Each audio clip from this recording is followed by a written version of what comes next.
안녕하세요. ERP 정보관리사 인사이그 2020년도 6회 기출문제 같이 풀어보도록 하겠습니다. 네, 1번 문제입니다. 자, 다음 중 이 비즈니스 지원 시스템을 구성하는 단위 시스템에 해당되지 않는 것은 부분인데요.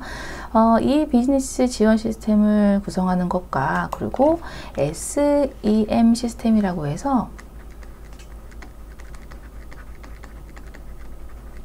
전략적 기업 경영 요거를 구성하는 단위 시스템이 있었습니다. 그거 구분해서 알고 있느냐 물어보는 부분이었고요. 지금 정답은 1번인데 성과 측정 관리 이런 것들이 이제 전략적 기업 경영의 그 시스템 구성하는 단위 시스템이고요. 전자상거래 그리고 의사결정, 고객관리 관리는 다 이 비즈니스 지원 시스템을 구성하는 단위 시스템이 됩니다. 그렇게 해서 구분해서 알아두시면 되겠습니다. 2번. 자, ERP의 성공적인 구축을 위한 주요 요인이라고 볼 수 없는 것은 부분인데요. 자, 요거 4번 볼게요. 기업이 수행하고 있는 현재 업무 방식만을 그대로 잘 시스템에, 요거 아니죠. 현재 업무 방식만 그대로 잘 하려는 게 아니라 좀 더 효율적으로, 효과적으로 프로세스가 잘 수행될 수 있도록 하기 위해서 시스템을 잘 반영해야 된다라는 것이 됩니다. 그래서 현재 업무 방식만 그대로 하는 건 아니에요. 4번 오답. 4번이 정답. 네, 오답으로서 정답. 네. 3번. 자, 다음 중 ERP에 대한 내용은 가장 적절하지 않은 것 부분인데요. 자, 1, 2, 3, 4. 번호가 왜 이러죠? 네. 정답은 4번입니다. 단골 문제예요. 자, 회계 등 기능별로 최적화할 수 있는 여러 개의 데이터베이스, 이런 거. 기능별, 이런 거 아닙니다. 업무 프로세스별, 그리고 통합. 개념 좋아하는 거 항상 잊지 마셔라 라고 말씀드렸던 부분이었습니다. 4번 정답. 네, 4번 문제. 네, 다음 중 ERP와 인공지능, 빅데이터, 사물인터넷 등 혁신기술과의 관계에 대한 설명을 가장 적절하지 않은 것 부분인데요. 이게 차세대 ERP에 대한 부분인데, 자, 요거 가장 적절하지 않은 걸 뽑으라는 부분은 1번이 일단 정답이에요. 왜냐면 각 영역의 업무 프로세스 이런 것들 아니다. 통합이다 라고 말씀드렸죠. 이런 것들 항상 잊지 마시기 바라겠습니다. 네, 이제 5번 가겠습니다.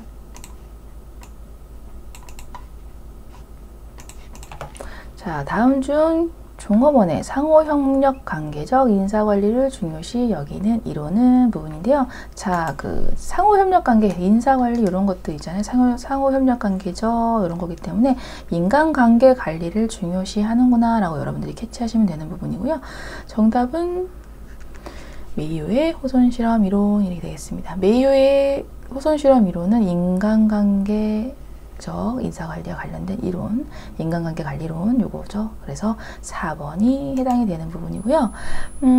메슬로우의 욕구 계층 이론 같은 경우는 그 인간의 행동을 활성화시키는 욕구를 5가지 단계로 이렇게 계층화한 이론이라고 보시면 됩니다. 그래서 생리적 욕구, 안전의 욕구, 소속과 사랑의 욕구, 존경의 욕구, 자신의 욕구별로 해서 단계별로 이제 저차원적인 거에서 고차원적인 욕구로 가는 게 메슬로우의 욕구 계층 이론에 대한 부분이었고요.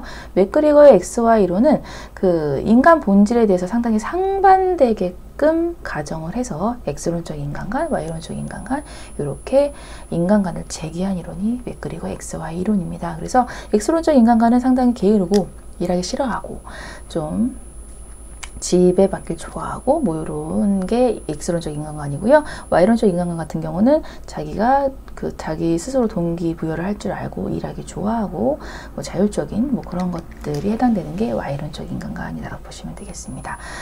그리고 허즈버그 이요인 이론 같은 경우는요. 그 종업원들의 욕구를 1요인, 그러니까 2요인으로 2개로 이제 구분을 한 부분이고요. 1요인 같은 경우는 위생 요인, 그래서 불만족적인 요인, 위생 요인이고 동기 요인을 2요인으로 해서 그런 만족을 주는 게 2요인으로 해서 1요인 불만족 요인 해서 2요인 만족 요인으로 해서 2가지로 구분해서 서로 상호 독립적인 성격을 가진 요인으로 구분해서 설명한 게 허즈버그의 2요인 이론이 되겠습니다. 참고적으로 알아두시면 되실 부분이고요. 여기 5번 여튼 정답은 4번 되겠습니다. 6번 다음 중 보기에서 설명하는 것은인데요. 자, 특정 직무의 내용과 성질을 구체하고요. 그 직무를 수행함에 있어 공식적인 기호를 어쨌든 필요한 숙련도, 지식, 능력, 책임, 직무 환경, 정보를 수집하고 분석합니다. 그래서 우리는 직무 분석이구나 라고 바로 생각하시면 되는 부분이고요. 자, 직무 연구 같은 경우는 이제 직무 관리를 위한 연구의 내용, 그게 직무 연구라는 부분이고요. 직무 연구 안에 직무 분석, 직무 평가라든가 직무 설계라든가 이런 것들이 들어가게 됩니다. 자, 직무평가는 기업이나 조직 내에서 각 직무들의 상대적인 가치를 정하는 거, 이게 직무평가였죠. 그리고 직무구조 설계는 직무설계라고 생각하시면 되는데, 요거는 조직의 목표 달성과 더불어 개인의 어떠한 만족도를 주기 위해서 필요한 직무의 내용, 그리고 기능, 관계 같은 거를 적극적으로 조정하는 과정, 이게 직무구조 설계, 직무설계다라고 보시면 되겠습니다. 네, 이렇게 해서 정답은 2번 맞춰주시면 되겠고요. 7번, 자, 다음 중 직무 분석의 방법으로 적절하지 않은 거 부분인데, 자, 직무 분석 방법, 자, 질문지법, 네, 그리고 중요상권법, 그 작업기록법, 요건 직무 분석 방법이 맞고요. 쌍대 비교법 같은 경우는 요거는 직무 평가의 방법이에요. 직무 평가의 방법에 해당됩니다. 그래서 직무 분석의 방법과 직무 평가의 방법을 비교해서 알고 있는지를 물어보는 거다라고 보시면 됩니다. 정답은 3번. 8번 문제, 다음 중 인적 자원의 수요 예측 방법으로 적합하지 않은 부분인데요. 네, 이것도 수요 예측 방법과 공급 예측 방법에 대해서 알고 있는지에 대해서 묻는 부분인데요. 자, 수요 예측 방법에는 추세 분석, 회계 분석, 그리고 전문가 기법인 델파의 기법, 이런 것들이 수요 예측 방법이고요. 마코브 분석이 이제 공급 예측 방법에 해당하는 것으로서, 이거는 개인의 직무 접합성에 대한 정보를 정확하게 찾아내기 위한 공급 예측 방법이다. 라고 보시면 되겠습니다. 8번은 그래서 3번이 정답인 부분이 되겠습니다. 다음으로 9번 가겠습니다. 다음 중 보기에서 설명하는 것은 부분인데요. 직무명세서를 기초로 미리 질문의 내용을 준비해 두고 이에 따라 면접자가 차례차례 질문해 가는 거 부분입니다. 자, 미리 질문의 내용이 있대요. 그래서 요거는 정형적 면접이라고 해서 3번으로 골라주시면 됩니다. 그래서 미리 질문 내용이 있다, 정형적 면접, 요거 해당되는 부분이고요. 그리고 비지시적 면접 같은 경우는 이런 미리 질문의 내용이 없이 즉흥적으로 질문하는 거, 요게 비지시적 면접이 됩니다. 그리고 스트레스 면접 같은 경우는 스트레스를 주는 상황을 일부러 만들어요. 공격적으로 대한다든가. 그래서 그 스트레스에 대해서 대응하는 그런 것들을 보는 게 스트레스 면접이 되겠습니다. 패널 면접 같은 경우는 한 명 앉혀놓고 여러 면접자들이 보는 형식. 요게 패널 면접이 되겠어요. 네, 그리고 10번 문제 가겠습니다. 다음 중 교육훈련에 대한 설명을 적합하지 않은 부분입니다. 자, 교육훈련을 조직의 목적을 달성하는 데 필요한 근로자의 지식, 기술, 능력의 역량을 학습시키는 체계적인 관리활동, 틀린 말 아니고요. 교육훈련은 장단계적 성과를 위한, 맞습니다. 장소별 훈련 방법, 직장 내, 직장 외에 맞고요. 브레인스토밍 훈련, 교육 훈련 방법은 경영 현장에서 성과와 직결된 이슈 혹은 과제를 정해진 시점까지 해결하도록 해서 개인과 조직의 역량을 동시에 향상시키는 행동 지향적 교육 방식. 자, 브레인스토밍 교육 방법은요. 적당한 소수인이 모여서 아이디어를 창출하는 방법이 브레인스토밍 교육훈련 방법에 해당되는 거라서 여기 있는 보기 내용 아니고요. 자, 여기 있는 보기 내용에 해당되는 거는 액션 러닝 요거입니다. 그래서 이제 교육훈련 방법에 대한 것들 알고 있는지 물어보는 문제였다라고 보시면 되겠습니다. 11번 문제. 자, 다음 중 보기에서 설명하는 탐색 단계 경력 욕구 부분인데요. 네, 요거 홀의 경력 단계 모형에 대한 걸로 해서 1단계는 탐색 단계로 조직 생활에 필요한 일반 지식과 적성을 터득한다라는 부분입니다.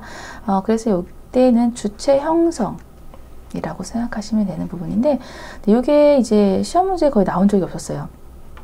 그래서 좀 설명을 좀 드리고자 하면, 뭐 홀은 경력 단계 부분에 대해서 이제 그 해당되는 경력 단계마다 그 욕구가 있다라고 얘기를 하는 부분이었습니다. 이게 홀의 경력 단계에 대한 경력 욕구에 대한 부분이고요.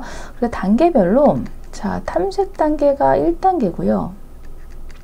자, 2단계는 확립 단계고 3단계는 유지 단계고요. 자, 4단계가 쇠퇴 단계입니다.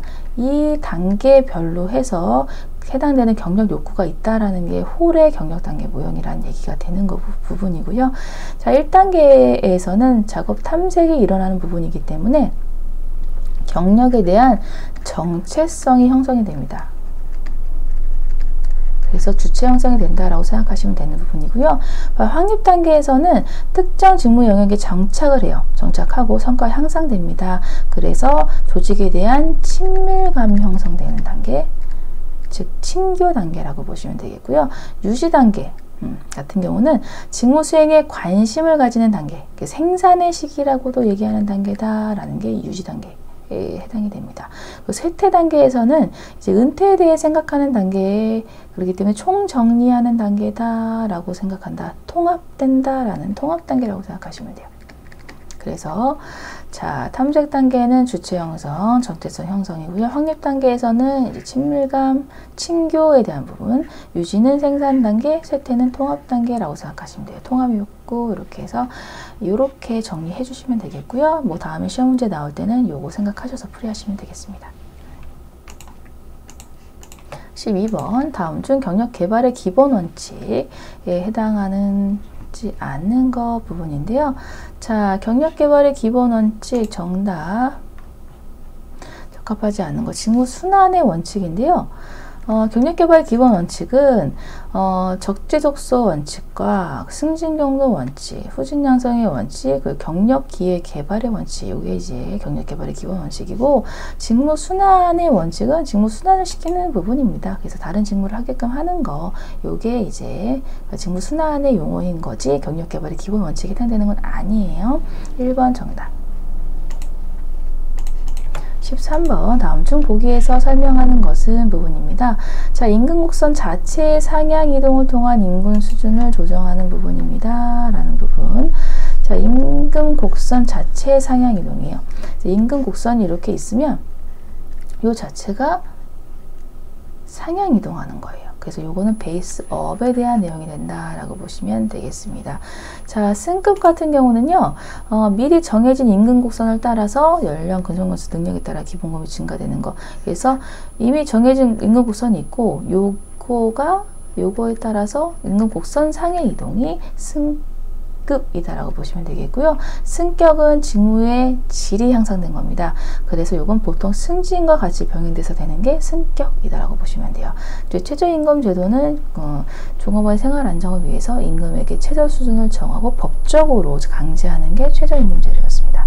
이렇게 해서 정리해 주시면 좋겠습니다. 다음으로 14번 문제. 다음 중 임금 지급 항목의 구성 내용 중에 종업원의 임금액을 결정하는 기준으로 근로자의 개별 임금 수준의 격차를 형성하는 주요한 기준, 임금 수준 격차 형성을 하는 거 결정하는 기준입니다. 라는 부분입니다. 그래서 14번은요. 여기서 요구하는 정답은 임금 체계에 대한 설명이 되겠어요. 그래서 임금 지급 항목의 구성 내용, 요거 임금액 결정하는 기준, 임금 체계 이렇게 내용은 여러분들이 정리해 주시면 되겠고요. 자, 임금 뭐 형태 같은 경우는 뭐 이런 거 임금을 구성하는 각 항목의 금액 계산 및 지급 방법을 의미한다라고 생각하시면 됩니다. 임금 형태는. 그리고 임금 관리는 뭐 임금 수준, 체계, 형태 이런 것들을 전체적으로 파악하고 합리적으로 계획 수행하는 게 임금 관리 이렇게 되겠습니다. 가장 큰 의미가 되겠어요. 이렇게 정리해 주시고요. 자, 15번.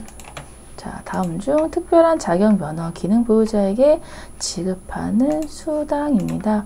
네, 자격 면허 기능에 대한 부분이니까 말 그대로 기능 수당이 되겠습니다. 네, 이렇게 해주시면 되는 부분이고요. 뭐 특수 작업 수당 같은 경우는 뭐 특수한 작업 환경에서 근무하는 경우에 수당이 지급되는 부분, 초과 근무 수당은 초과로 근무하는 시간에 대해 지급하는 것. 네, 이렇게 정리해 주시면 되겠네요. 네, 그리고요. 다음으로 16번 문제입니다.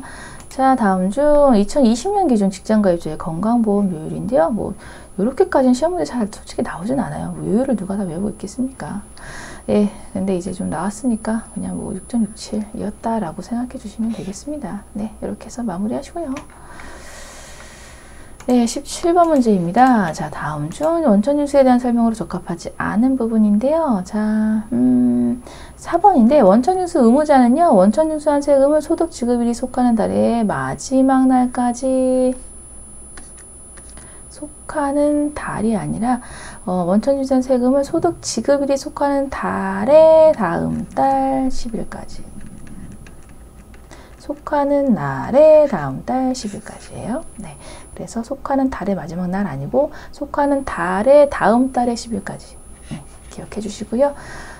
정답 4번 정리하겠습니다. 18번 문제 다음 중 탄력적 근로시간제에 대한 설명을 적합하지 않은 거 부분인데요. 정답 1번입니다. 자, 취업규칙이 정하는 바에 따라 업무의 시작, 종료 시간을 근로자의 결정에 맡기기로 한 근로시간제. 네, 요거는 선택적 근로시간제에 해당되는 거예요. 네, 선택적 근로시간제에 해당되는 거고요. 자, 탄력적 근로시간제 같은 경우는요. 자, 일정한 기간 내에 어느 주 또는 어느 날에 그러한 근로시간을 탄력적으로 배치해서 운용하는 근로시간제를 얘기를 하고 있다라는 게 탄력적 근로시간제가 되겠습니다. 그래서 탄력적 근로시간제는 그 시간이 정해지면 전체 작업자가, 전체 종업원이 그 시간에 나와서 일하고 퇴근도 같은 시간에 해야 돼요. 그래서 선택적 근로시간제처럼 업무의 시작, 종료일 시간을 근로자의 결정에 맡기는 게 아니라 정해지게 되면 그 시간대 다 나와야 된다라는 부분입니다. 그래서 이 부분이 상당히 선택적 근로시간제와 탄력적 근로시간제의 가장 큰 차이점인데 이게 1번 보기에 나왔다라고 생각하시면 됩니다. 정답 1번이에요. 다음으로 19번 문제. 다음 중 노동조합에 대한 설명으로 적합하지 않은 부분인데요. 자, 지금 보시면 노동조합의 형태는 단결권, 단체교섭권, 단체행동권이 있다라고 하는데 요거는 노동 3권에 대한 내용이에요. 이거 세 개는 노동조합 형태가 아니고요. 노동 3권입니다. 3권에 대한 내용이라서 아니고요. 노동조합의 형태는 이런 것들을 얘기하는 거예요. 직업별 노동조합, 뭐 기업별, 뭐 일반 노동조합, 산업별 노동조합 이런 것들의 형태이지 단결권, 단체교섭권, 단체행동권은 노동 3권에 대한 내용입니다. 적합하지 않은 설명이 3번이었다라고 보시면 되겠고요. 자, 20번 다음 중 보기에 설명하는 것은 자, 전국적 또는 지역적인 산업별 또는 직업별의 노동조합 대표와 이에 대응하는 전국적 또는 지역적인 상당히 크게 뭉쳤죠. 그래서 통일교섭이라고 생각하시면 되겠습니다. 크게 서로 뭉쳐서 교섭한다. 통일교섭이라고 생각하시면 되겠고 이런 포인트 되는 용어들을 캐치해서 요거는 맞춰주시면 되겠습니다. 그리고 기업별 교섭 같은 경우는 그 하나의 사업장 또는 기업을 단위로 해서 하나의 사용자, 하나의 노조가 교섭하는 게 기업별 교섭이었고요. 집단 교섭 같은 경우는 여러 개의 노동조합이 여러 개의 기업 집단과 집단적으로 교섭하는 형태, 이게 집단 교섭이에요. 대각선 교섭은 이런 것들, 산업별로 조직된 노동조합이 이에 대응하는 개별 기업의 사용자 사이에 행해지는 거 대각선 교섭이었습니다. 그래서 포인트 되는 것들을 잡아서 이런 것들을 문제 풀어주시는 거 상당히 괜찮은 방법입니다. 네, 이렇게 적응해 나가주시고요. 네, 잘 안 풀리시는 문제 다시 한번 정리하시면서 용어 정리 꼭 해주시고 마무리하시면 좋겠습니다. 이번 시간도 수고 정말 많으셨습니다. 감사합니다.